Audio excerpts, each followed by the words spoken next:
Hi guys, welcome back to my podcast. My name is Tolulope Olukomi, and if you're new here, welcome. This is season 2 where I'm doing the guest speaker series. I have recorded about 13 episodes in my last season, and if you're curious about it, you should check it out. But in the meantime, I have with me here today two very special guests, two people who have made my stay in Cornell University an unforgettable one. Should we say Mr. and Mrs.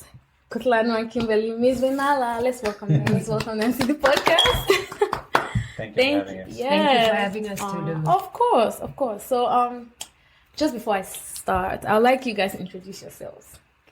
But I also like to share the story of how we met, so that everyone knows that you guys didn't just appear here or anything. So I'll let you say your version of the story before I say mine. So Kutlwano and Kim, do you remember how we met or where we met? I think we met at a Johnson Africa Business School Society party, I think, during COVID times at Cornell University. I think that's the first time we actually met each other. Yeah. Kim? Yeah, like my husband said, we met Tulu at Jabs. Was it Jabs? A Jabs function. And immediately Tulu and I just connected. She was like a sister from another mother. Yes. Someone, I felt like I've known Tulu for the longest of time. So the moment I encountered a conversation with Tulu, I knew that this was going to be a friendship for life. And guys, can you hear they say my name too? Please address me with respect. Can South Africans call your name? Oh gosh, yes. So my and by the way, I didn't mention, but as you probably see, the title of today's episode is on Kutlwano, who is actually the MBA student, the non-immigrant student. Moving from Botswana, he landed a job here at a multinational company, and he moved in with his spouse. So I want to hear the story, and I know you'd want to hear it too. But my version of the story is, I got here on November 2nd, and I actually broke protocol, but I won't go into that. And I attended the jobs party, and when I went there, and that's, as most of you know, most of you think I'm an MBA student. No, I'm not. I'm an engineering management student, but that was the beginning of the journey, because that was where I met my first friends, and most of them were MBAs. And then at the event, of course, me being myself, I was everywhere dancing, and then Kim taught us how to dance Jerusalem. And then I also talked to Kulano. I learned about how they got married, how you guys met, the salsa dance. They also danced to us. I'm sure they'll share that in a bit. I hope they do. Why you laugh?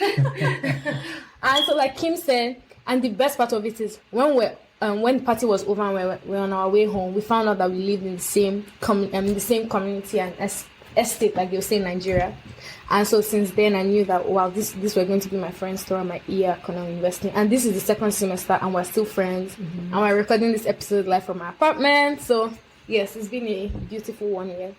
So Kutlwano, you graduated 2 days ago, right? I graduated 2 days ago on Saturday from the Cornell Johnson MBA program. Yes. So I'm officially an MBA student. I graduated at Cornell, yeah. Yes. So just before you introduce yourself, I want to know, how are you feeling about your graduation? Relieved. We were fortunate to have a semi-in-person kind of graduation with everything that happened with COVID.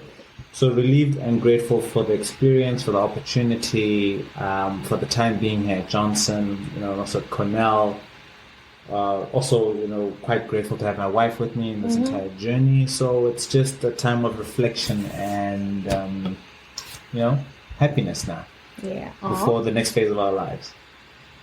Yeah, I know. And I'm really inspired by how, so Cornell, by the way, just to let you guys know, Cornell has a very large African community as well, but most of us are here Nigerians, Ghanaians, Cameroonians, and a few Kenyans. And then I met 2 people from Botswana and South Africa. So of course I was already curious and about their story. And also I'd like to apologize for the beeping in the background. My smoke detectors are faulty, which is probably my fault, but and we tried to fix it and we couldn't. So yeah, my apologies.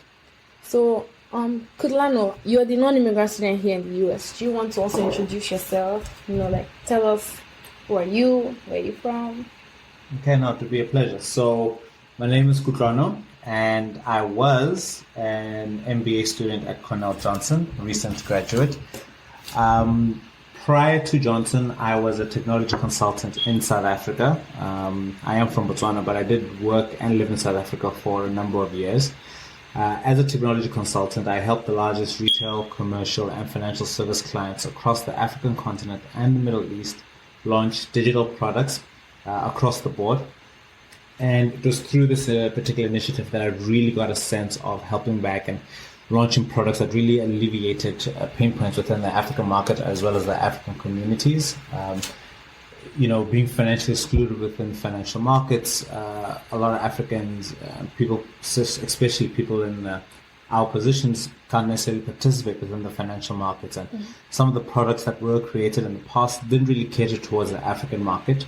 Now we have, for instance, products like M-Pesa and or PayPal to an extent as well, and other sort of fintech products that are really helping the African market. So I really wanted to pursue an MBA to bridge that gap between my technical background as well as my business acumen, so I can go back into the market and help create more digital, innovative fintech products. Mic drop.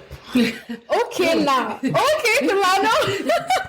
Wow. But I heard you say something about PayPal.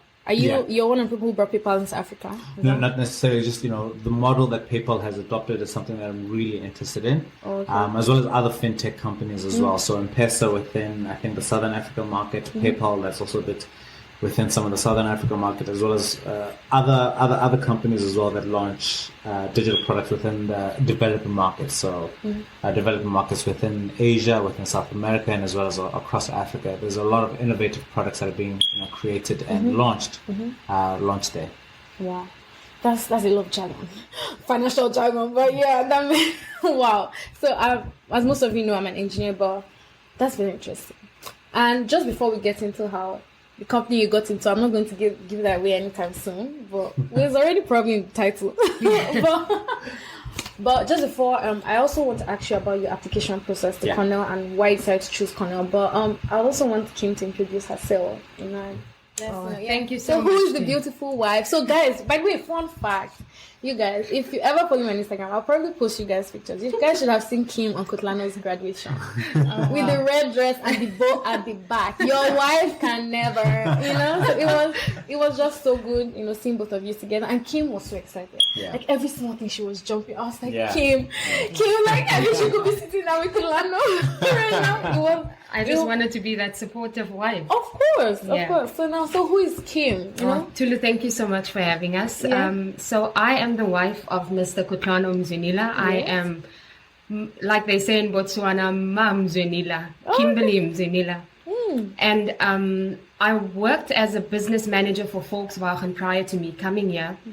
And Kutlwano and I were just married for, I think, about 4 months when he got accepted to Cornell. So Kutlwano and I then decided that there's no ways that we want to be separated.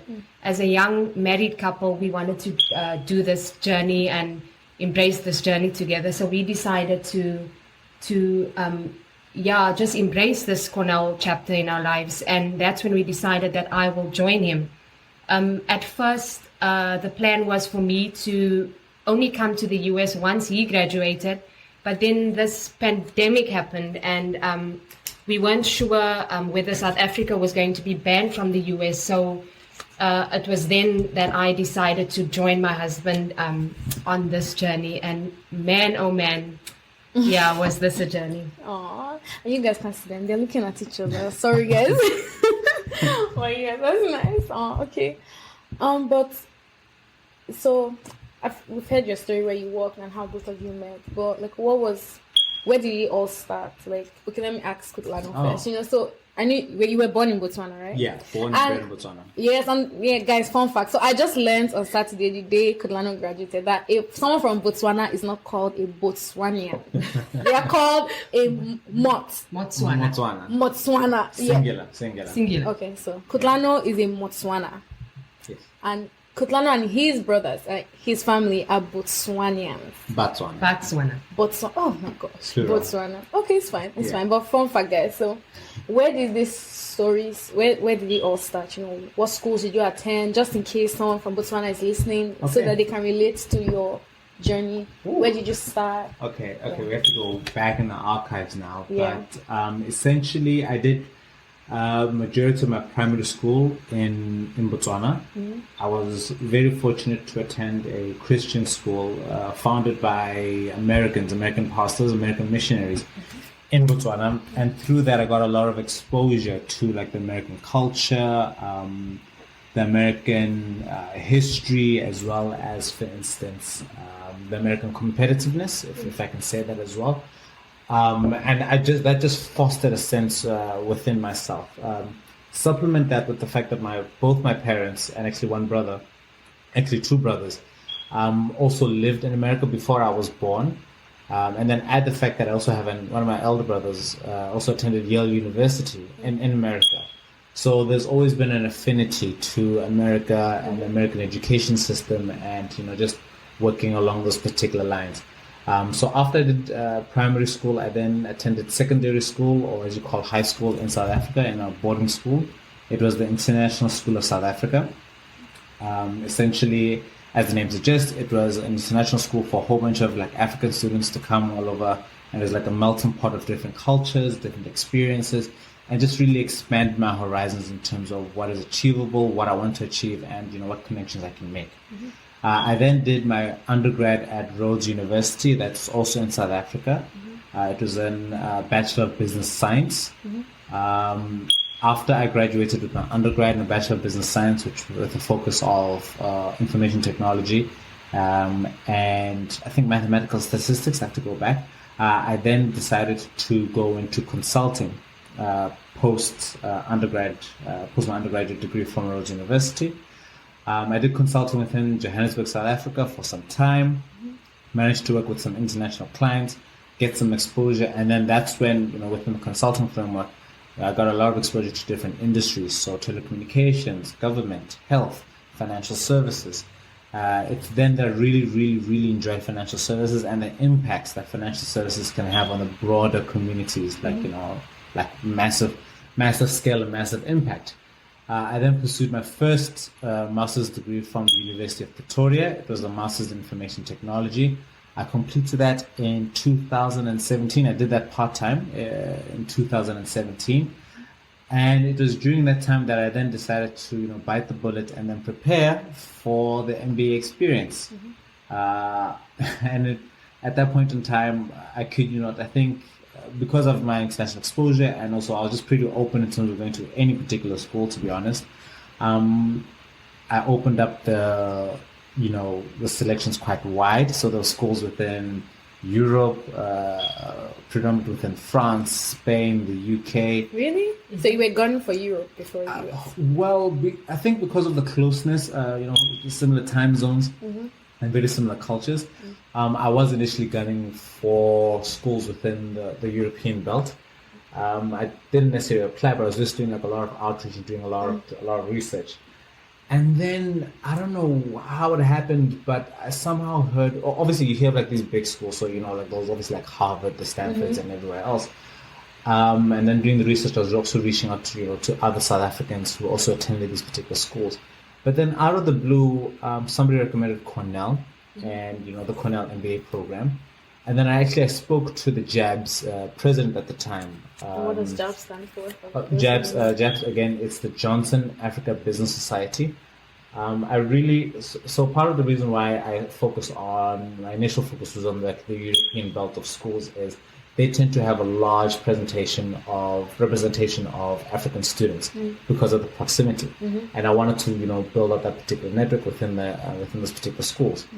It's a well-known fact that a lot of American schools predominantly have like a lot of American representation and not so much African representation. So that was my initial thinking, my initial logic in terms of picking out schools. But then once I heard of Cornell and once I reached out to JABS students, those African students, whether they're first generation or second generation African students who attended Cornell, I just felt like a massive warmth and a massive connection to the Cornell environment, and they were very friendly. And everyone says that. Yeah, it was really astounding. Yeah. So this was in 2017. I applied in 2000, I think, early 2018. Yeah, early 2018. I did the GMAT. I applied to early 2018. I think it was round 2 or round 3. I'm not too sure. And I got rejected. For Cornell? For Cornell, yeah, for Really? Cornell. I was put on the wait list initially, and then I got rejected for a number of reasons.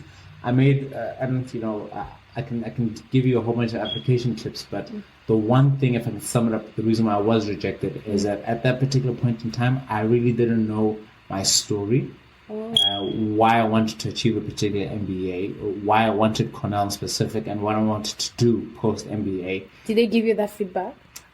In a manner of speaking, yes and no, but it requires some hindsight. Looking back at my particular application, I could easily tell that I was just trying to, cut and paste what I thought the admissions committee wanted me.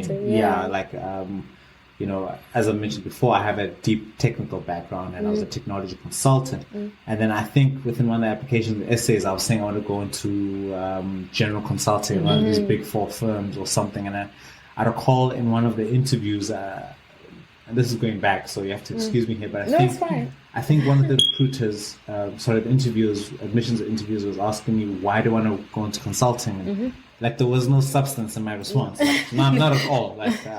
I'm actually quite grateful that I was rejected because it gave me time to, reassess, rethink, and then reapply. Second time around, I reapplied.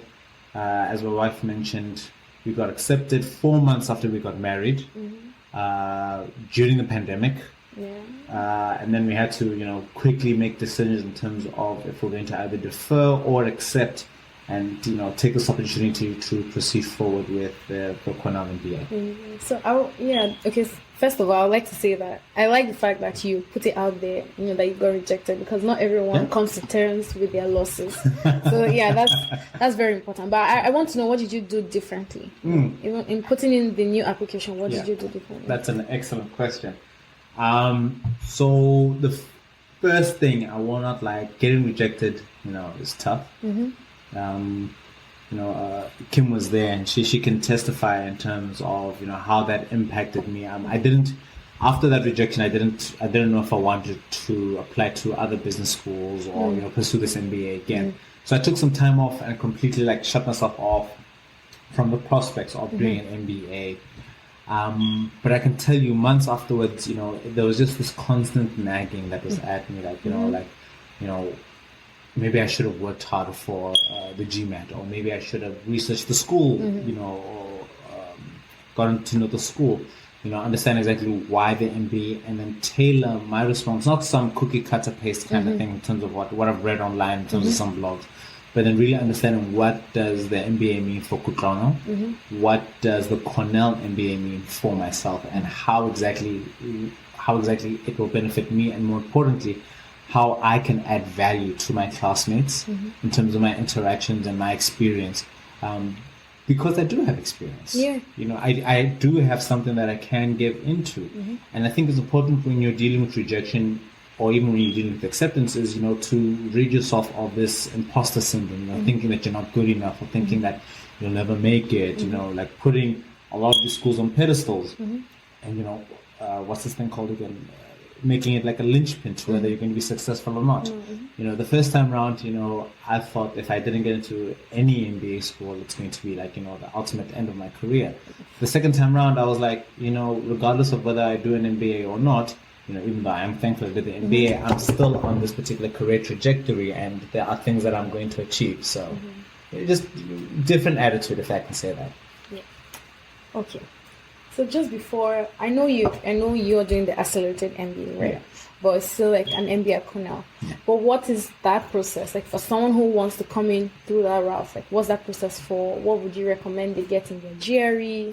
What was you said you also did a lot of reaching out, and talking to people. So for someone who wants to also do an AMBA at Cornell University, what are the steps they should take? Okay, excellent. So if I could just give just a little bit more context. and you have to forgive me. I think Kim can testify. I love giving a lot of context. We're all here for that. Yeah. My audience knows, like, I don't leave out any details. We're all here for that. Yeah. So I'll tell you. So I'm part of the accelerated MBA program at Johnson, or the 1-year MBA program. It's also part of the reason why I did pick the Cornell MBA is. It's very similar to the European belt in terms of the MBA programs, because they're also 12 to 16 months in terms of duration. I did not want to pivot or change my career. I still wanted to remain within the technology realm and utilize my previous experience and essentially accelerate my MBA experience. Which is why I was looking at the accelerated 1-year MBA program at Cornell. In terms of the application process, it's very similar to the 2-year or your typical MBA process. There is a standardized test, whether that's the GRE or the GMAT. There's an application pack that you need to submit, which essentially consists of some essays as well as some demographic information, so your previous education experience. There is one caveat with the accelerated MBA program. They usually want students who they deem as professional students, so those who do have either a master's, like as I said, I have like my first master's from the University of Pretoria, or those who are professional students, so your CFA, your CPAs, other individuals who have like apart from like an undergraduate degree, as well as students who don't necessarily want to pivot.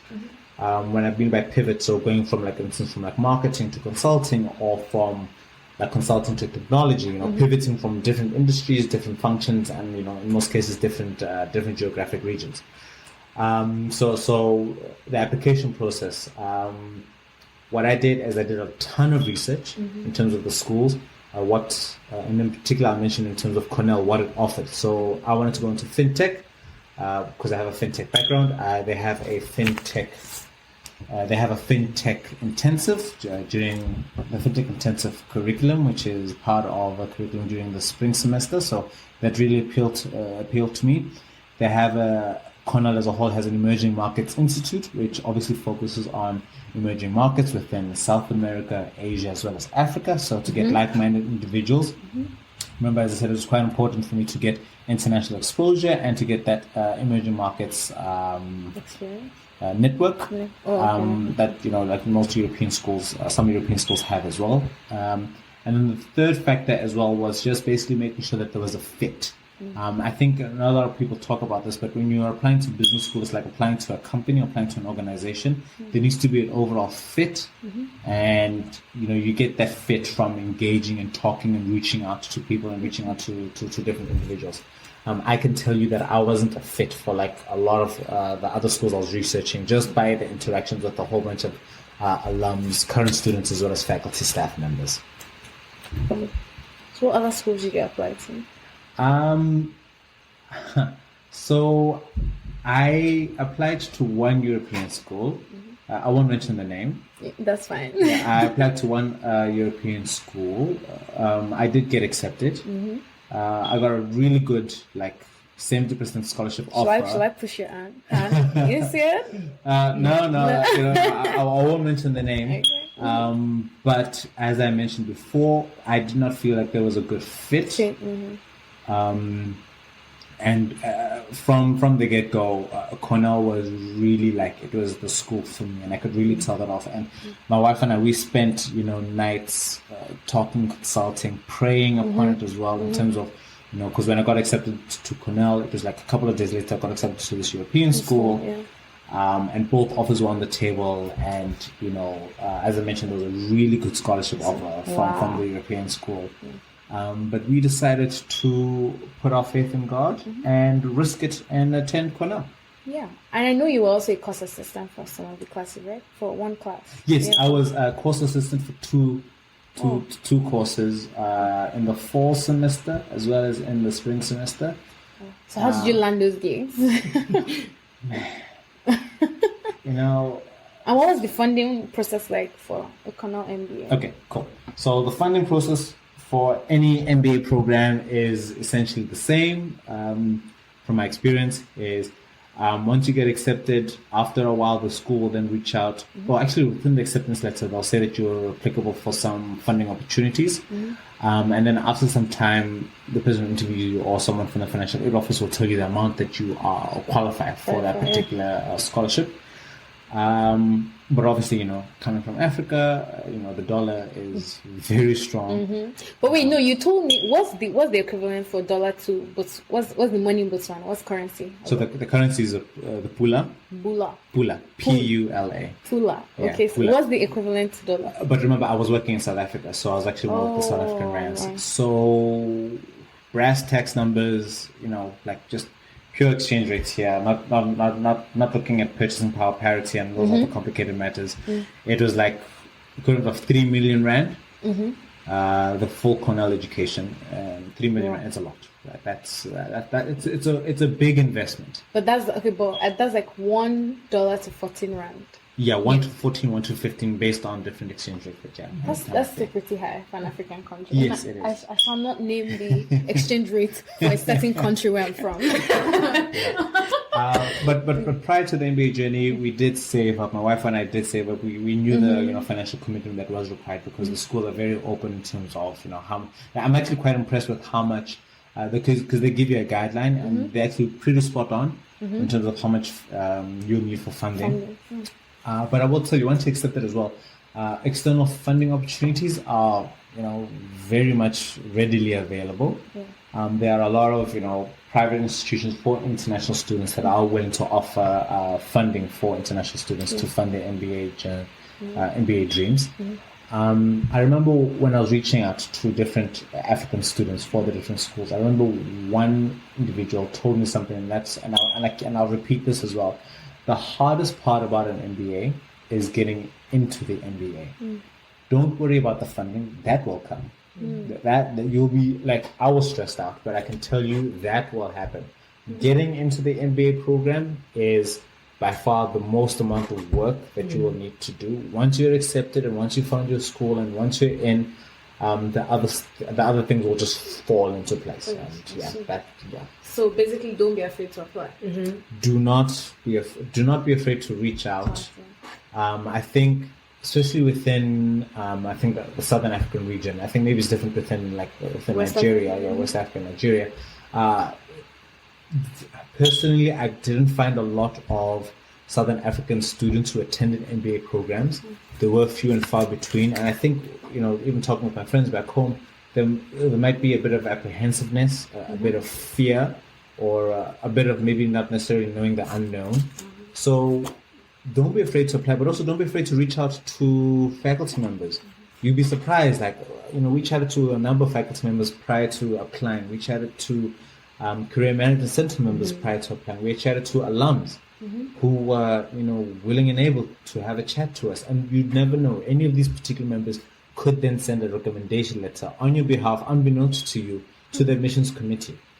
Just by you just reaching out and sending out an email. So even myself right now, when someone wants to talk to me about Cornell, I am more than willing and able to set up some time and just tell them, about my experience and tell them about Cornell and the amazing MBA program. Yeah. Wow. That's wow. Now I want to get an MBA. But yeah, and okay, so before we come back to how you eventually got the job at Google, because I can imagine, so after getting in May, you started in May, right? Yeah. Of 2020. Yeah, started in May of 2020. The pandemic hit, that's another thing. Peak pandemic. Exactly. So I know the recruitment was crazy for a lot of people last year, but yet here you are. But just before we come back to you, okay, Kim, I want Kim to also talk about how you guys met. And in talking about how you met, I want to know why you decided to come stay with Kutlwano. Because you were working at, we call it Volkswagen in Nigeria, but there's a way you pronounce it. Volkswagen. Okay. So you see, you had like your own life set up. And I know marriage is a lot of compromise, like people say and all that. And I know I'm not going to get too political here, really, just with the submission and all that. But what really made you decide to up and leave and come be with Kutlwano? But first, you have to tell us how you met. Your own version of the story. Thank you for that question, Tulu. So Kutlwano's version of how we met is totally different to my. Let him say. We have all the time. To my story. So we met at a dancing school in Johannesburg. So I think both of us just wanted to start a hobby, and that happened to be Kizomba. Many of you probably know this type of dance. It's quite intimate, and it's like so up close and personal. And I saw Kutlwano. At that time, I wasn't interested in dating. I just went there for the fun. So I saw Kutlwano, this handsome man standing there, but I never opened myself to a relationship. And Kutlwano. And then, a few months down the line, Kutlwano asked me to be his girlfriend. Okay. And the rest is history. There's a lot of context that's missing. Okay. Wait, before we get back to you, okay, Kutlwano, share your side of the story. How did you guys meet? So the truth, how we first met, is we were dancing at a dance studio. We were dancing Kizomba. And I did notice her. She might not have noticed me, but I did notice her. But then I think we became friends because, there were a group of friends, and there was no funny business on either party's side. We were there honestly just for the dancing. And I think a mutual friend of ours actually noticed that we were, both single and we were both, enjoyable friends. And I think the mutual friend sent you a message. I was telling her, that Kutlwano is like a nice guy or something. I don't know. God bless those friends. Yeah, we know them. Maybe be them. Maybe miss those kind of friends. Yeah. Yes. And then that's when we started, talking via message. But funny enough, I actually reached out to her via message before, but then she ignored me. So it took this friend, to actually spur her on. And then we started talking. We got to know each other, and I think that was it, right? Just in a nutshell, I think that was that. I asked you out. You helped me out with the whole MBA applications. We got rejected. And this was while dating. You guys were not married yet. This was while dating. This was all while dating. Yeah. Oh, so definitely was your graduation to Kim. Yes. Now I see. Yes. Just to add on what Kutlwano was saying. I remember it was 2018 when he started with his applications, and we actually traveled to London together to also go to a interview for another school, and I think there's where everything started. Just being there throughout this journey, interviewing with him, and just being there and being his support. So So that's when you knew you were going to marry him. No, that's when you knew Kutlwano. Not really. When did we know? Well, when did I think I knew. I think it was after for me, it was after the rejections from the first MBA program, when I had time to reflect and think about, okay, what do I want? Remember, as I said, what do I want to achieve out of this particular transformative experience? Where do I want to be? Who do I want to be? And with whom do I want to share this experience with? So it's like a level of maturity. I don't know. I don't know. It feel like in hindsight, I feel like it came overnight, but I'm sure it came over like a period of months. Yeah. And then all of a sudden, it became very serious with Kim. Aww. Yeah, very serious. Like it just like a light switched. I was like, okay, I got rejected. It wasn't. Let me correct. It wasn't the right time for the MBA program. This person has just supported me throughout like this particular transition period. Let's see where things go. And I knew from that moment on that I couldn't leave her on the market for too long. I had to take her off the market. Yes. Very quickly. So I took her off the market. And so for you, Kim, so from then when you knew, okay, I'm getting married to this guy and he's obviously going to do an MBA, what was it for you? I know you had told me some days ago that you thought he was just going to go and then you come join him. So what changed? Thank you for that, Tulu. So I think I had to mentally prepare myself for what was waiting for me. If I wasn't mentally prepared for this, I think it would have definitely affected me in a negative way. So prior to me coming here, the plan was not for me to come here. The plan was for Kutlwano to come to the US and I would stay in our home in Johannesburg, and then I would visit in between, maybe while he was on a break, I would come and visit him. And that was 4 months after we got married. So, in normal terms, after people get married, they go through this honeymoon phase. It's all moonlight and roses. But I can honestly say that wasn't the case for the two of us. We were actually the total opposite. There were nights where Kutlwano stayed up until 1 o'clock, 2 o'clock in the morning. He would wake up 4 o'clock in the morning just to prepare for his GMAT. And I was okay with that. I knew what the end goal was. I knew that I had to prepare myself. But then pandemic happened and everything just changed. Everything from not coming to the US to applying for our visas, and then Kutlwano ended up coming in September, and I joined him a month and a half later. Yeah. And that's how I ended up here, because we didn't want to risk the chance of South Africa being banned from the US. That's why we just packed up everything and we came to the US. The 1.5 months you were away from him, how was that? That was devastating. I think that was the I think I cried myself.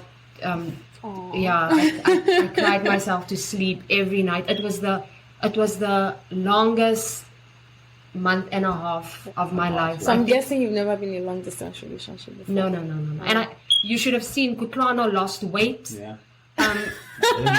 So much of weight. I gained it all back. And some. Yes.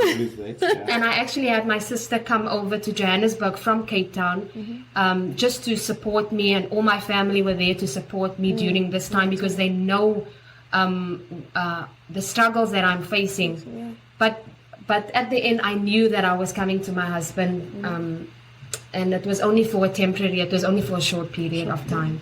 There was also, if I can add on, there was also a risk, because with COVID and everything else, that we were going to miss our 1-year anniversary.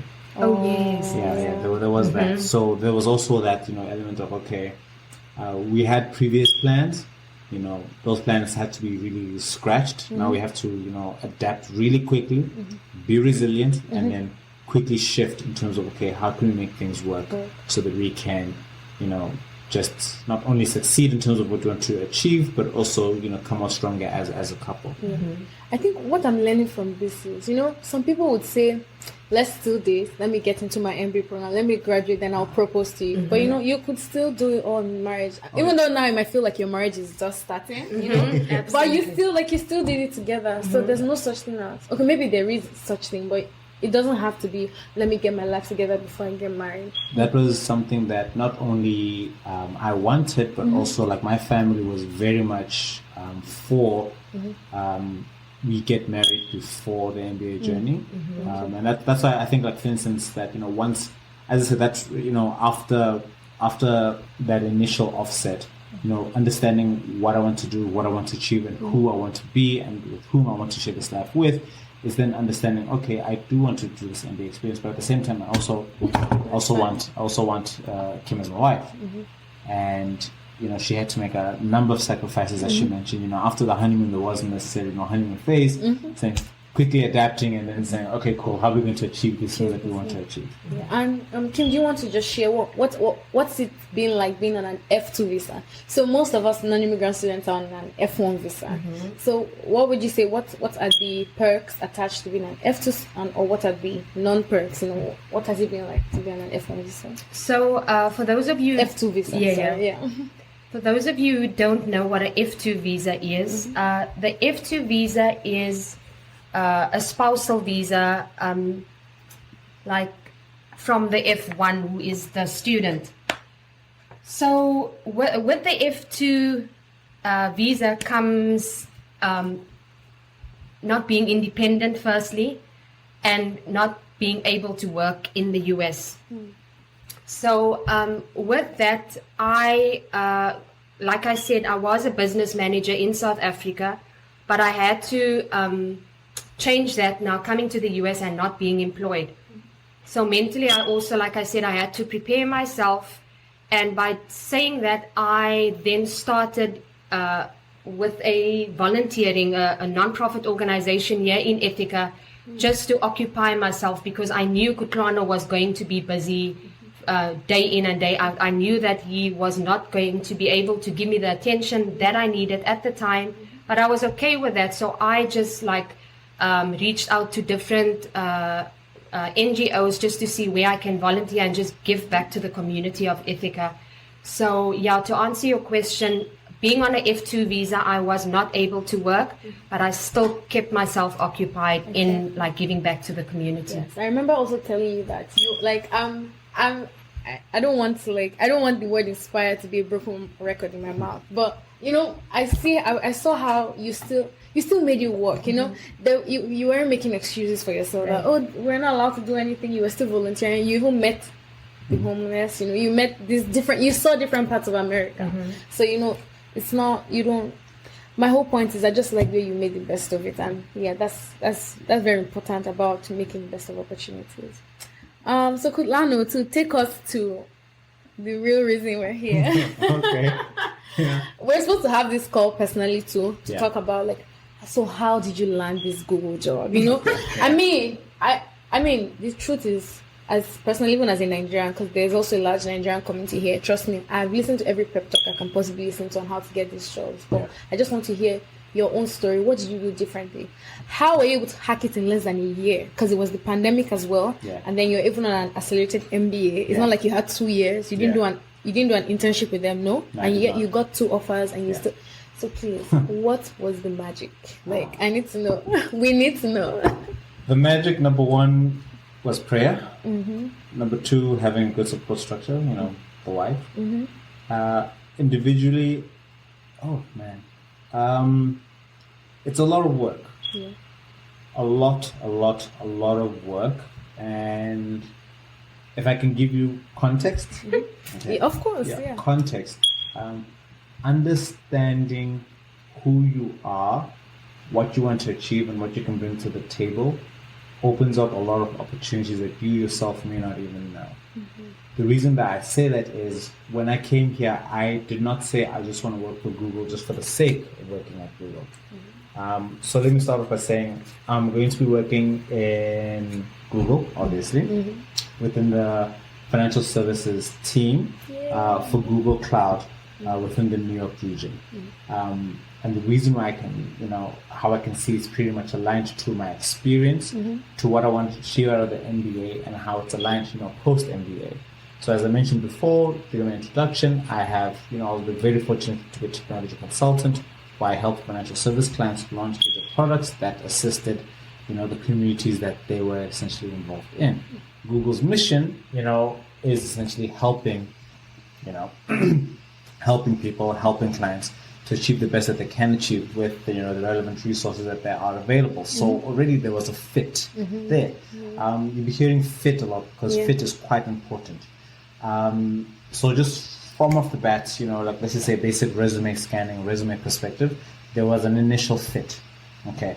The whole Google process is quite, it's quite intense and quite long. Or it's quite protracted. It's can I just quick, did you submit applications or you spoke to people? Yeah. So I was very fortunate to speak to alums who were at Google, and I did this very early on in my MBA program. So I started speaking to alums just generally from the Cornell MBA like in May, June last year, which was a bit early. But from my interactions from them, I understood exactly what was expected within the corporate American environment, because I've never been exposed to corporate America. Yeah. And I think it's important to understand that fundamental difference that, they want people to ask them questions. They want people to show interest. You need to be keen. You need to show interest. Back home, you might be seen as being forward or being a bit too much, but in this particular culture that I've seen thus far is, they actually thrive and they actually want people who show an interest, a genuine interest, and not necessarily either for the brand's sake, but just a general interest and curiosity in the products and services that they are doing. Yeah, so that's something that I realized very early on, and through my interactions and, asking questions, I was very fortunate to have conversations with Google alums, Google Cornell alums, so those who went to the Cornell MBA, and they'll give me tips and give me advice. But something happened in February where one of January, remember how the February spring semester started a bit later? where I reached out to an alum that I chatted to the previous year, and he gave me a referral, which I'm very thankful for. He gave me for his referral, and through his referral, I was able to apply for this particular position at Google.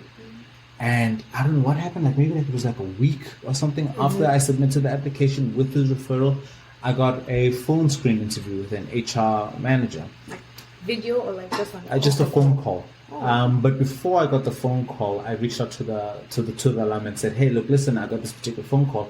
How do I prepare?" And he was like, "Okay, cool. You know, it's first phone screen it's important because they're the first roadblock in terms of proceeding." And with Google, they are very technical. They're a company that wants to know that you have technical chops, that you can understand the technical acumen, and they're just technical. So I had to brush up on my technical skills, but not too much in depth, but just basically just brush up, remind myself of system architecture, cloud architecture systems. Wow, even as a finance guy, you have to like. Wow. Yeah, just all that stuff. Which remember, I do have a background in. So it didn't come hard for me because I have a background, and it was just more like a refresher. To be fair, I had the first phone screen, and it was tough. Really? Yeah, I remember telling Kim, she was there. So is it like tell me about yourself question? No, it's not. It's like that's like I wish. Like I think his first question was, asking something about your containerization or something, something very Google technical term specific. Fortunately, I understand that, but I was a bit taken off because most phone screens it's more like tell me about yourself, your behavioral stuff, your pitch, you tell them a couple of pars, which is the problems, action, results from my previous experience. But this was quite technical, and I was taken aback by that. After the first phone screen, I remember telling her, I was like, I don't think I got in here. I don't think I made it to the next round. Wow. And then I think like another week later, I got an email from a second recruiter saying I made it to the second round of phone screens. And I was like, okay, cool. I then go back to my referrer, and I have a conversation with him again and asking for tips, tricks, and how to prepare for this phone screen. Mind you, he was equally surprised that it was also quite technical. The first phone screen was quite technical. And, he was like, okay, if the first phone screen is going to be technical, chances are the second phone screen is going to be even more technical. And I was like, how much more technical can they be? So I then, then decided to say, okay, you know what, let me go back to fundamentals of architectural design. But at the same time, a bit of a caveat is I was also taking technical courses at Cornell. The Cornell MBA has like some technical courses. So I was already, in that technical mind frame, which is, that's like luck, like luck. Mind you, just a bit of a context. a bit of like this journey that I'm telling right now is very specific and unique for me. Yeah. So I'm hoping that anybody who's listening is not going to try copy paste, because a lot of this is timing. A lot of this is like the courses I was taking were strangely aligned to some of the questions that they were also asking as well from a Google perspective as well, which is like I didn't plan that. Yeah. Then the second phone screen happened, and again it was also funny enough. It was an HR representative from Google who was also a Cornell alum. But she didn't do the MBA, but she was a Cornell alum. So from straight off from the bat, I was able to develop rapport with her, talk about Ithaca, talk about the weather, COVID, which then helped me settle my nerves. Yeah. And then the technical aspect started off again. And I was more confident in my technical chops now than I was in the first interview, because our first phone screen. These are not interviews, these are phone screens. Wow. Yeah. But did you know who was going to be interviewing you over the phone? Did you have to Google them, find out who they were? I think maybe the day before, because they sent out an invitation, or maybe like a couple of days before. Even funny enough, even with the phone screens, they tell you who's going to be interviewing, and they tell you how to prepare. Actually, Google does that for both phone screens. They tell you how to prepare. They send an email out and saying, how you can get yourself ready, and all this information. Then second phone screen was done. It was completed. I felt a bit more confident, but you never really know. Then I got confirmation, like also another week later, that I made it to the first round of interviews. And I was like, okay, cool. This is clearly First round. That's Yeah. like third round. in my mind, I was thinking, okay, this is it. This is done. It's just going to be 3 rounds. It's done. But then during the interview with the interviewer, I really I will tell you one thing here. The Google interviews are the most friendliest interviews out there. The interviewers, they are friendly. They really want to get to know you. It can seem intimidating. I will not lie. But I think because I had done a lot of prep work throughout the summer, the previous year, and throughout the fall, the previous year, chatting to alums, and just basically putting myself out there to ask for any sort of information and any sort of advice. I didn't look at it as an interview. I looked at it as a conversation. So it was a conversation basically like, okay, they want to know if I understand the technical jargon, which, okay, fine, cool, I check that. They wanted to know if they could work with me, which, okay, I think, okay, I did tick those particular boxes. And they also wanted to know, for instance, intellectual capability and, curiosity. There's like a whole bunch of fundamentals that, Google looks for. And that was the first round. And I was telling her, as the first round interview, that went great. Like I felt great. I was like, this is, I'm in now. Like I am in, because I thought it was the last round. At the end of the interview, I asked, okay, what's next? What are the next steps? I'm not going to go to the hiring committee, which is like the last one that Google has, which I'll explain later on. Then I was informed that no, I have a super day. Oh yeah. Nnamdi was here and told me about a super day. Yeah. So essentially, then the super day is where you have back-to-back interviews with members of the broader team, members of your team, and probably your hiring manager. It can consist of 3 to 4 interviews. Did you have to go to New York for that? Because of COVID, normally they would fly you out to either the location you prefer. So it's I had the options of either New York, Chicago, not Mountain View, which is San Francisco. I didn't have that option because it's financial services. But normally they do fly you out there, and then you have the super day. Now the super day, preparing for the super day, Google will send out, and most employers will send out, prep and how to prepare for the super day. And I'll tell you, it is intense. The reason why it is intense is they are essentially maybe 45 to an hour long interviews where different members just ask you so many probing questions, and you have to, I won't say you shouldn't repeat because they don't want to make it seem as if you're staged, but essentially you have to answer questions. And that's a technical question. Case study. So the first one is a cognitive ability kind of interview. So that's more behavioral. So tell me about a time, where this happened and this happened. That's like the first one. And I'm not saying the order, but within the super day, you have a behavioral kind of interview, which is your cognitive ability kind of. Then you have your googliness kind of interview. What? Yeah. Like checking the fit for Google? Checking the fit, but it's more around, in a nutshell, are you someone who has leadership potential? Are you someone who's intellectually curious? Are you someone who others would enjoy working with? I see. Kind of googliness. And people still drop out from this round. There's some people who they don't eventually choose after this super day interview. What do you mean? Like they don't accept the offer from Google? Or? No. I mean, They don't get hired. Are there people who still go through all this and they still don't get hired? Yeah. Dude, that's not even the last round. I'm still telling you, like the last round. So the super day is 3 interviews. I had a cognitive ability, then I had a technical case, which is essentially the culmination of all the technical abilities that you need to present. They give you a case. You're given 15 minutes to prepare for it. They give you a prompt, and then normally your hiring manager, in my case it was my hiring manager, asked me questions probing what is important. Thank you.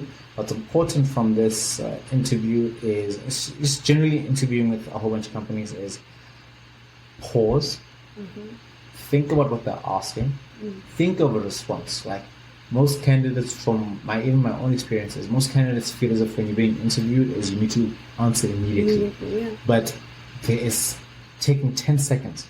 It seems long in an interview, but taking 10 seconds to just pause, think about the question, and then asking follow-up questions can really highlight a lot. It will help you structure your responses. It will show the interviewers that you're being thoughtful with your questions and that you're taking the time. Hence, that's why I said I changed it from an interview to more of a conversation. And the case question, I won't lie, I thought I bombed it because there was a particular set of questions that were very technical, which I had not prepared myself properly in, and my experience was like it was more further back in the archives in terms of my particular experience. But I was very upfront with it, and I did mention that I have some experience in this. I can go to a certain level, but I was very open as a normal conversation. But then I continued through, and then the third interview was. This is like pen. No. Within the Super Day, there's like a third one. Oh my god. Yeah, I forgot what the third interview was. I just want to know, like, what's the pay like for after all of this? What's the range? I think Enough. the last final round, which is essentially then all candidates go through a hiring committee, and the hiring committee it's not a one-on-one interview. Essentially, it's just part of the interview process where the hiring committee needs to ensure that you are a proper fit for Google. The reason being is Google doesn't hire for a particular role or for a particular team. A team may have a need, but when Google hires, they want to ensure that you, as that individual, can go into any other team within the Google ecosystem and Google environment. It's actually very much encouraged within Google too. If you're very curious about something, whether I want to do self-driving cars, Google has a division in self-driving cars. I can request to work with them for like 20%. Do like a side project, and if I find that I'm an actual fit, then I can request to move from my current team now into that particular division without going through the whole interview process. So the hiring committee is like the last step within, and that happened like maybe like a week or so afterwards. Yeah, maybe a week after the Super Day, yeah. And that's essentially then the hiring committee going through, because during the Google interviews, they type a lot. They are giving a whole application pack, and you can see them typing furiously. Like they type furiously in terms of making sure that they get every single piece of information about you. And then the hiring committee, you can be rejected at the hiring committee stage as well. That would be so depressing. It would, yeah. There are cases where people have. I knew you were also recruiting for some other companies. Yeah. But like what was you like juggling between both? Knowing how to prepare for different companies at the same time. That is great and excellent. And I think I was very fortunate that with the other company, it was a very, not the same, but it was in a similar field. So as I mentioned before, I think the one benefit, especially for accelerated MBA students or those who want to do 1 year MBA, is if you, and as I mentioned this before, if you know what you want to achieve within the MBA program and where you want to go post MBA, means then you're not going to apply to everybody. Yeah. You're going to apply for very specific roles in very specific companies. So therefore, juggling between different companies, whether it's Google or X company or Y company, because the roles were very specific, it didn't require a big context switch from my perspective. It was just basically understanding the culture of that particular company. But the technical chops were essentially the same. It's just one company is Google, and they have their own Google infrastructure. Another company are pretty big in terms of the Microsoft infrastructure. So just understanding those particular differences, which are Wow. Okay, so I know we're hitting it pretty close at 1 hour, but so Kim, I know that during this process, I know how stressful it was, because I stay alone here, but there are times I would want to hang out, want to have girl time. I'm like, Kim, can I come over, or would you come over? And then I knew you also had to be there for Kutlwano and all that. So what was he like being in the background of all of this? Like, how he also talks about having a good support structure during the recruiting process. But how were you able to step in at this time? I just, while he was doing the interviews, I really wanted to be there for him.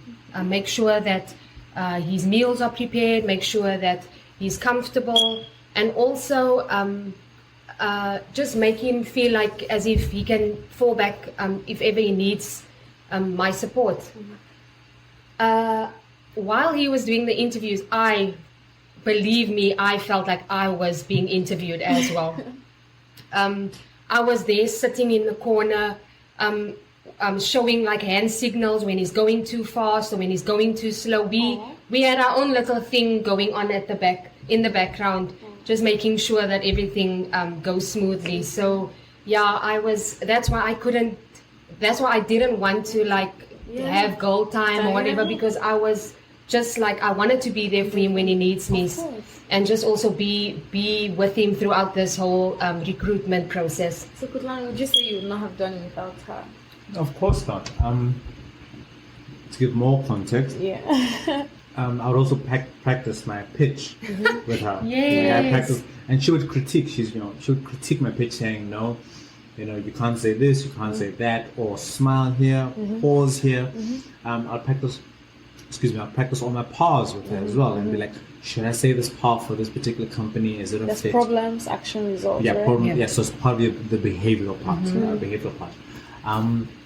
She would also, review my resume as well and be like, okay, cool, maybe this doesn't make sense or this doesn't make sense as well. So it's having that partner, that sounding board, which is, when you when you've done your pitch like over 100 times, you're over it, you're really tired, and you think you're done. Having someone else hear it and be like, nope, it sounds robotic, doesn't come across as natural, is really a blessing. Knowing that I have someone who supports me as well, whether I get rejections, and there were many rejections, let's not forget, there were many rejections from companies that I did apply to as well. I didn't even make the first round. Some companies made the final round and I still got rejections as well. Some companies didn't even make it past the first round or the first phone screen. So there are many rejections. Even though we're here talking about the one acceptance, you just need one acceptance, but there is a trail of like rejections. Let's not forget, I can relate to that. I don't want to make it seem as if to people that everything was perfect and everything was planned out. There are, with one rejection, I can promise you, there are over 100. I have a spreadsheet. Yeah. There are over 100. You're one of those people too. There are over 100 rejections. Trust me, for different roles and different. But how were industries. you able to combine it with school? Because that's my biggest challenge right now. Sorry. How were you able to combine recruiting with school? That was tough. Assignments. I did animation in business school for one semester, and that's why now I know all of you. But I really thought MBA was all chill and games until I went in and I'm like, these streets are wild, and even with the team meetings, I'm talking to people with 5 to 7 years experience. They are moving so fast. Like, we'll be making slides. I'm still trying to fix title. They have already drawn a graph. I'm like, please, can we calm down here? What's going on? So it was. You did your modules. Yeah. So Oh, okay. But I'll let. So I just want to know how we're able to combine schoolwork and recruiting. It was tough. And saving your marriage at the same time. I will not lie. Like, there are commitments within the MBA program that you have to give. Whether it is networking with alums, networking with fellow students, doing classwork, and not only doing classwork just to pass, doing classwork to do well. Because I think when you're entering like an Ivy League school or when you're entering like an MBA program, you want to do well. Right. You don't want to just coast on by. As well as you mentioned, recruiting. Recruiting activities. Recruiting doesn't only mean the interviews. It means reaching out to alums. It means having coffee chats. It means doing research. It means preparing your pitches, your PARs. There's a whole bunch of background work that needs to be done. Finding the balance, as you mentioned, was tough. I don't think I actually found a balance. There were times when I think the one thing that I did do is I would dedicate time to like my wife, saying at like from 7 o'clock onwards every evening, Movie time. Movie time, supper time, dinner time, whatever. On those rare occasions when like assignment is due or when an interview is due, then I'll have a conversation and be like, okay, we need to then focus on this, but making sure that marriage comes first. Yeah, no, definitely. Because after the MBA program, I'm going to be married or not married. The MBA is only for a set You're time. still married. That's nice. The MBA is for a set period in time. There's still life after the MBA, which a lot of apart from career, there's also like students or prospective students to think about as well. So it is making sure that the marriage comes first, and then making sure balancing between studies and recruiting, because there are times when I feel as if maybe I dedicate too much time to studies. I could have dedicated more time to recruiting, especially now with like virtual, doing the virtual MBA, doing some courses via online media. It's so easy to be double booked. I remember a time foolishly where I want to attend like a company presentation, but it's at the same time as a class. And I'd have the class on one Zoom, and I'd have like the presentation, company presentation on like on my phone, and I have earphones in both. And at some point in time, I'm thinking, why am I doing this? Because I'm not hearing anything. I've been caught in that web before too. Yeah. So FOMO is real. Real, yes, it is. FOMO is real, especially Exactly. within like the graduate level and in the MBA program. Just to finalize, it's finding that balance is important, but I think making sure you know what you want to achieve is so important. I'm going to hamper on this, making sure you know what to achieve so that you can find a fit with the company and the industry and the section that you want to do.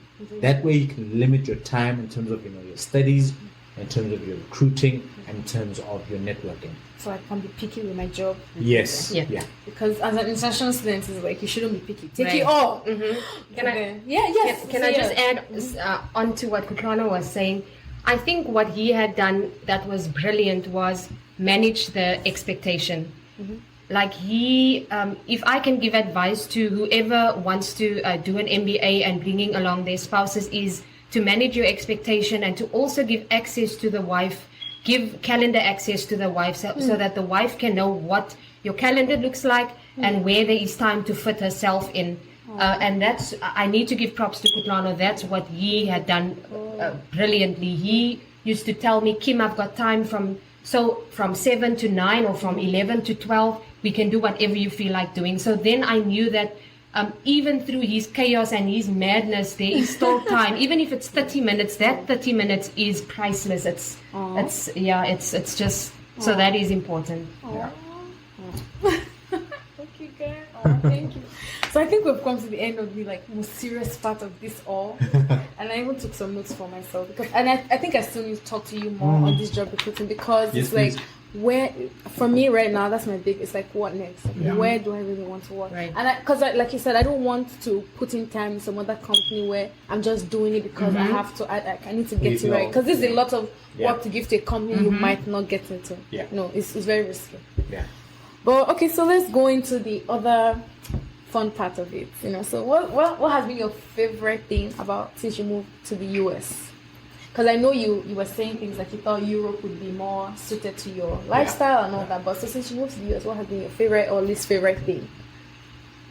So my favorite thing was the not being familiar with anything. I think that pushes you out of your comfort zone firstly, and then you're forced to try new things. Like just to give you an example, Kutlwano and I used to we tried different meals, like from Italian to Asian to South American, just Nigerian. Yes, we tried so many different foods. Pondo and egusi are my favorite. And I ate Egusi is good. and we even started baking. So just trying new things and that pushes you out of your comfort zone. Yeah. I think to emulate what my wife has said is the unknown. So if a year ago we had no idea what living in America would be like, what the culture is like. There's only so much you can get from YouTube videos, YouTube channels, That's true. from reading blogs. There's only so much, but I think just learning about this new welcoming culture, because the American culture is so welcoming, friendly, and so friendly, and like they embrace you, and just learning about like the American culture and how they do things, I think is just very exciting for us. Whereby we wish we had more funds so we can travel across America and learn about the history of America and learn about like the different subcultures even within the American culture as well. Is just something that's been really fun. So it's like a year ago I told my wife, I was like, we have an option to either stay, try to defer the MBA acceptances, go to Europe to the MBA program, or go to America. And how we based that decision on, not only upon prayer, but we said which one of those decisions would be the biggest adventure. And that's the decision. Which one would be like the most unknown? That's a good yardstick. Unknown, riskiest to an extent, and the one that we can look back at some point in time and be like, yo, that was an amazing adventure. Yeah, absolutely. You know, there was stress. Don't get me wrong. There were stressful nights, you know, and there were fights. You know, I'm not. And I know Kim, she'll Google it to the last. Yeah. Even when we have an event together, she'll send me links. I'm like, Kim, oh my god. Yeah. So I think that in itself, and finding out about ourselves as a married couple in a new culture, new environment. And now, you know, post MBA, we're also going to find something new. And if you had told us last year, literally a year ago, that we would be here right now, we would have like, no. We would have so like, much can happen. Dude, doors have been opened that we never even fathomed would have happened. Anything like that. Glory to God. Yeah. It's been an adventure. Yeah, definitely. You know? So yeah, that's been fun. So no culture shock, I'm guessing. Was there any culture shock for you? Like, not necessarily a culture shock. Oh, I mean, yeah, there's slight differences. Slight differences. But we found it interesting. I think for me, the biggest shock was like the food. Okay. Yeah, the food. But what food is here really? Okay, not American. Okay, you mean other country food? No. Like even like the American, like the eggs here taste different. Their bread is sweet. Yeah. Oh really? Yeah. It's not sweet in South America. No, it's not sweet. Oh my god. Small things like that. Small things like the taste of the chicken is the texture is slightly different. Please, Kim, I want you to share your banana story. So during winter, before I left, I traveled. So most of you know I went to Austin, Texas, and before I left, I had some food stuff left. I'm like, oh, let me drop them with Kim, and I gave her all my beautiful plantains. If you're a Nigerian, you know that plantain in the US is priceless. You do not joke with your plantains. And then Kim, continue from there. I dropped these plantains off at her house. And then, so after Tulu brings us stuff, I look at this banana, or what I think is a banana. This massive banana. I'm like, is this the size of bananas in the US? And I peel, like, I think 2 days after she dropped the things off, I peeled this banana and I ate it, and it was so hard. And I'm like, what kind of bananas does Tulu buy? Oh my god. Oh no. And she never even called to tell me. I'm like, I would have told you to keep it for me in the fridge. Like, you don't throw away plantain. It's like an unsaid sin. But oh well, that's the way. And then what's one more thing you still like to do? I know you guys are now moving from Ithaca to New York. And I know you're also very adventurous people. Kim has shown me pictures of your travels. Even during Christmas, I think you guys also went to Miami or visiting Mexico. Just like, tell me more about that. Was that something that attracted both of you together while you were dating, or what if Kim was more reserved? How were you guys able to manage your adventurous selves? So, back in South Africa, we had like a hat where we throw different countries all together, and then we draw out of the hat to see where our next trip will be. And you guys actually follow it, whatever you pick. We do follow it to a certain extent. Yeah. So we initially wanted to go to Cabo San Lucas, but then with the pandemic, it was difficult for us to travel outside of the US. So Kutlwano really wanted to see Miami, and that's when we went to Miami. And then we also got to see New York City for the first time, or my first time. It was his second time. And yeah, we were fortunate and blessed enough to travel both Miami and New York during, I think it was just after New Year. Yeah. So now what we're hoping to do is during the summer, to also go someplace as well. So it's either going to be someplace within the Northeast, so New Hampshire or Vermont or one of those other places, or go to, for instance, the West Coast, just during the summer break, before work starts. Just to try it out and just try to see that particular side of the world. So, and I also know both of you are people of faith, because we now attend the same church, even though you guys are leaving me. But it's fine. But was church the same for you as it is here in South Africa or Botswana? Like, it doesn't matter which church you attend. God is God, and wherever you are, God will always be there with you. So we found it difficult to find a church because of lockdown, and we didn't know which churches were open at the time. But then Tulu introduced us to this church, and the moment we set our feet in that church, we immediately felt the Lord's presence and the Holy Spirit just moving there. So Shout out to you, Pastor Chad. yeah, no, shout out to you, Pastor And Chad. Pastor Jay. Yes, and yeah, funny enough, the pastor's also from South Africa, Yes. so we could Connect. we could connect, and it's not. We'll still be in contact with them, and whenever we're in Ethica, we'll still go to that church, and then we just pray for another church where we can actually serve God. Yeah. For you, do you have any?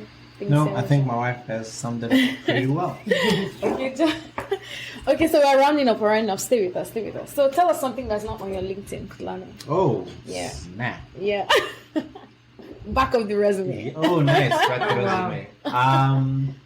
I really love salsa dancing. Okay. And guys, if you should see Kutlwano, like, it's the most improbable thing about him. He's so serious. Even when I say hi to him, I'm like, oh my god, he's not going to say hi back. Let me just focus on Kim. So why? Where did that come from? Why dancing? It just came out of doing something different. I've actually received a lot of feedback from people thinking that I'm quite serious. I don't think I'm serious. Now I know. Yeah, like I think, Even at my 21st birthday dinner, I saw Kutlwano. He was like the one who led the discussion. I'm like, Kutlwano. I'm actually very sociable Exactly. and maybe just a little bit funny. No, I'm winning all our cards against humanity games.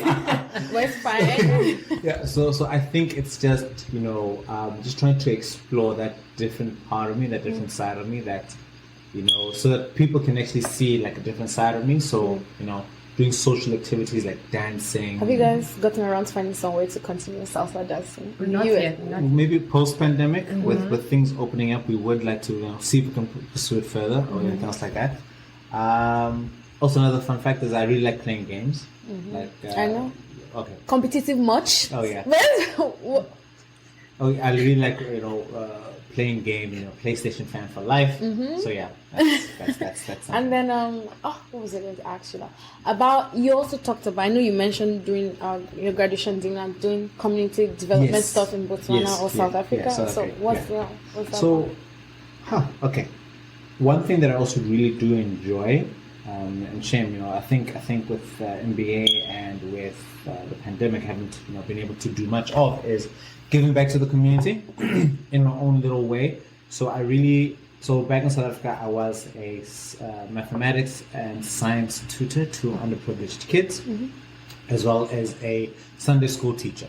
So combining my faith with also the fact that I'm really into STEM, on the STEM subjects as well, so science, technology, engineering, mathematics, and just giving that sort of mentorship, that sort of guidance that I see lacking. There is a massive lack of STEM designated individuals, not only on the African continent, from a male and female perspective as well.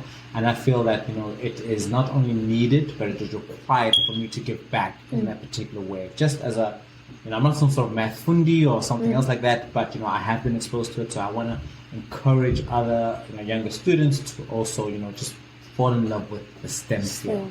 Yeah, and also obviously being a Sunday school teacher, faith, and just the spirit of faith. I want the teacher to. What's a math fundi? Is that a Botswana slang? No, it's just being good at maths. Fundi. Yeah, Fundi. Fundi. What language is that? Just slang. Okay. Yeah, being a math fundi. Fundi. Okay. Yeah. Okay, sorry. No, sorry. No, go on. No, I just to add on, I've been very blessed. Now I want to bless others. So I've had tutors in my life that encouraged me. Now I want to give back in some little form, shape, or fashion. I see. Kim, thanks for sharing that. And Kim, what's something we don't know about you? Oh, I don't know about you. I actually like taking care of people. That I know. Ever since I've been here, I just like making sure that people are okay and just settled in and just that motherly sister figure, if that makes sense. I can relate to that because Kim invited me over for dinner, Kim and Kutlwano, and I had enchiladas. So I still don't really know what that is, but I mean, that shows I love you guys. I don't try new stuff. I'm so risk averse. Yet I ate it, finished it, took it home with the lemon tart, with my what's the name of that fish from South Africa? The fish you gave me for Easter. Oh, pickled fish. Pickled fish, yes, yes. guys. I have pickled fish as well. Yes. Oh wow. So yeah, and that also makes sense because look at you choosing to still like volunteer and take care of people, So yeah, that's very commendable. Yeah, and that will still continue wherever we go, and just giving back to the community, and being a mentor to any young kid that needs mentoring and just direction going forward. So I think we're at the end of it, but one last thing. So for people who might be listening, hopefully you share this on your own social media networks, and someone from Botswana, and yes, or a South African might pick this up. I want you to say something encouraging to them in Afrikaner. I think that's South African native language. And okay, so I want you to say something in Afrikaans to them, like for anyone who might be listening. Vir die wat luister, daar's niks so groot dat jy dit nie kan oorwin nie of oorkom nie. Niks is te groot nie. En moenie jouself hoe kan ek dit nou stel?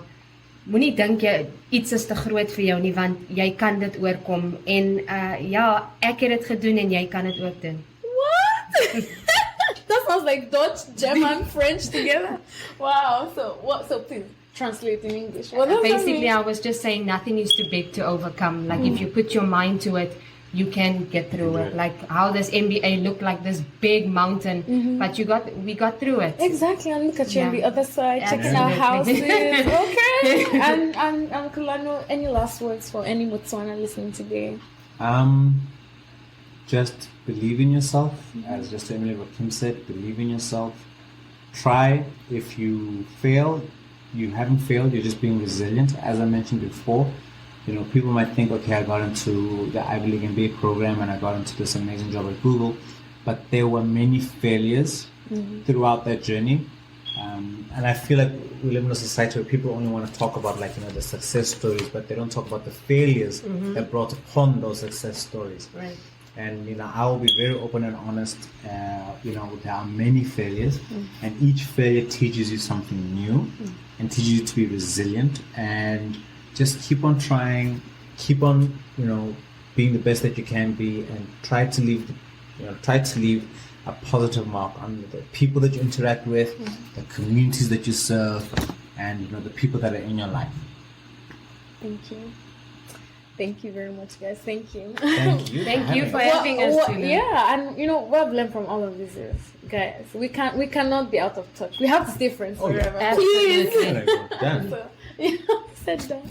So I also want to especially thank you guys for being part of my 1 year here. When I think back at my 1 year Cornell, especially this semester was really crazy. I don't want to have to tear, but yeah, it was a lot. Well, thank you for coming to church with me. Thank you for inviting me into your house. I used to be the one inviting a lot of people, and you guys were the first people to invite me over for lunch or dinner. So that really, I can't forget it, honestly. So thanks for that, and thank you for coming. But just because, for more context, in Kutlwano's words, so people get to know the other side of it, we'll do a little that question. So road trip or flight? Like, would you rather take a road trip or fly to travel? This or that? Flight. Oh, for both of you. Okay. Netflix or Amazon Prime? Netflix. Okay. Wait. Hulu or Disney? Hulu. Okay, that's too easy. Hulu or Netflix? Netflix. Okay, then Netflix is it. Homebody or socialite? So would you rather stay at home or you rather go out? Homebody. Really? Yes. But you guys are like the No. you guys are still the happiest people when we all go out. Homebody. For sure. Easy. Homebodies. E-Bible or hard copy Bible? Hard copy Bible. Oh, e-Bible. Okay. Hard copy copy. for you. Yeah. Online church or in-person church? In-person church. Okay. Okay, wait, one more. Going to the beach or no beach? Oof. Going to the beach. Yeah, going to the beach. Beach. Okay. Wow, that comes to me. Thanks to Lou. Yeah, thank you. And so Tulu. where can they find you if they need to reach out to you guys? I can be reached at LinkedIn. Just search me for Kutlwano Mzwinila, and if you send an email, send a message via LinkedIn, I will probably respond. And yeah, I'm available then. Okay, thank you so much, Kutlwano. And for me, you guys know where to find me. On Twitter, I am at Tololukomi. On Instagram, I am at the Non-Immigrant Student. And yeah, don't forget to send me an email at the non-immigrantstudent@gmail.com. If you need to get in contact with any of them, I'll let you know and I'll let them know as well. Thank you guys again for coming. See you in the next episode. And remember, if we can do it, you can do it too. Bye-bye. Bye. Bye.